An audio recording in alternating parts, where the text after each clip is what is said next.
ನಮಸ್ಕಾರ, ನಾನು ನಿಮ್ಮ ಪ್ರೀತಿಯ ಮಿಸ್ಟರ್ RJ ನಾಕ್ಸ್ ಮಾತಾಡ್ತಾ ಇರೋದು.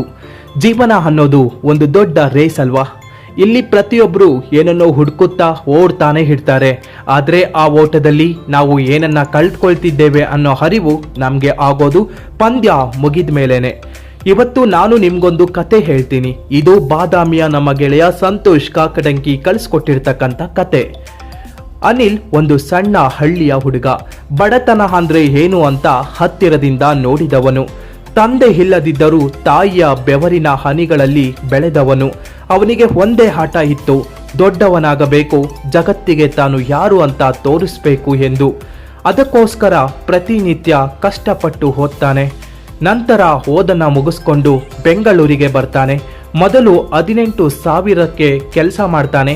ಆ ಸಂಬಳವನ್ನ ತಾಯಿಗೆ ಕಳಿಸಿಕೊಡ್ತಾನೆ. ಆದರೆ ನೋಡಿ, ಈ ಹಣ ಅನ್ನೋದಿದೆಯಲ್ಲ, ಅದು ಮನುಷ್ಯನಿಗೆ ಹಸಿವು ಕೊಡುತ್ತೋ ಇಲ್ವೋ ಗೊತ್ತಿಲ್ಲ, ಆದರೆ ಆಸೆ ಅನ್ನೋದನ್ನ ಮಾತ್ರ ಖಂಡಿತ ಕೊಡುತ್ತೆ. ವರ್ಷದಿಂದ ವರ್ಷಕ್ಕೆ ಸಂಬಳ ಜಾಸ್ತಿ ಆಗ್ತಾ ಹೋಗುತ್ತೆ, ಜೊತೆಗೆ ಆಸೆಗಳು ಕೂಡ ಬೆಳೀತಾ ಹೋಗ್ತವೆ. ಕೈಗೆ ಮೊಬೈಲ್ ಬರುತ್ತೆ, ಬೈಕ್ ಬರುತ್ತೆ, ದೊಡ್ಡ ಫ್ಲಾಟ್ ಕೂಡ ಬರುತ್ತೆ. ಆದರೆ ಹಳ್ಳಿಯ ಆ ಹಳೆಯ ಪ್ರೀತಿ ಮಾತ್ರ ಮಾಸುತ್ತಾ ಹೋಗುತ್ತೆ.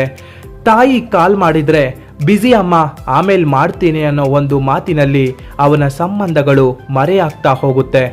ಒಂದು ದಿನ ತನ್ನ ಗೆಳೆಯನಿಂದ ಫೋನ್ ಬರುತ್ತೆ. ಅನಿಲ್, ತಾಯಿ ಹಾಸ್ಪಿಟಲ್ನಲ್ಲಿ ಅಡ್ಮಿಟ್ ಆಗಿದ್ದಾರೆ, ತಕ್ಷಣ ಹೊರಟು ಬಾ ಅಂತ.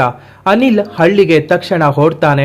ICU ಒಳಗಡೆ ಬೆಳ್ಳಗಿನ ಬೆಡ್ಶೀಟ್ ಮೇಲೆ ಮಲಗಿರೋ ತಾಯಿಯನ್ನ ನೋಡಿದಾಗ ಅವನ ಕೈಯಲ್ಲಿದ್ದ ಐಫೋನ್, ಕಟ್ಕೊಂಡಿರೋ ಬ್ರ್ಯಾಂಡೆಡ್ ವಾಚು, ಬ್ಯಾಂಕ್ ಬ್ಯಾಲೆನ್ಸ್ ಎಲ್ಲವೂ ಕೇವಲ ಕಾಗದದ ಚೂರುಗಳಂತೆ ಕಾಣ್ತವೆ. ತಾಯಿ ಕೊನೆ ಉಸಿರೆಳೆಯುವ ಮುನ್ನ ಹೇಳಿದ ಆ ಒಂದು ಮಾತು, ಅನಿಲ್, ಇಷ್ಟೊಂದು ದುಡ್ಡು ನಿನಗೆ ಬೇಕಿತ್ತಾ? ನಿನ್ನ ಮಗನ ಮುಖವನ್ನು ನೋಡೋ ಭಾಗ್ಯನೂ ನನ್ಗಿಲ್ದಂತೆ ಮಾಡಿಬಿಟ್ಟೆಲ್ಲೋ ಮಗ್ನೆ. ಆ ಕ್ಷಣ ಅನಿಲ್ಗೆ ಜ್ಞಾನೋದಯ ಆಯಿತು ಅನ್ಸುತ್ತೆ.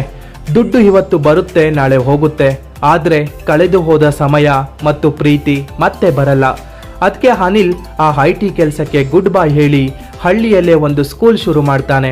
ಇವತ್ತು ಮಕ್ಕಳಿಗೆ ಅವನೇ ಹೇಳ್ತಿರೋ ಪಾಠ, ವಿದ್ಯೆಯೇ ನಿಜವಾದ ಸಂಪತ್ತು.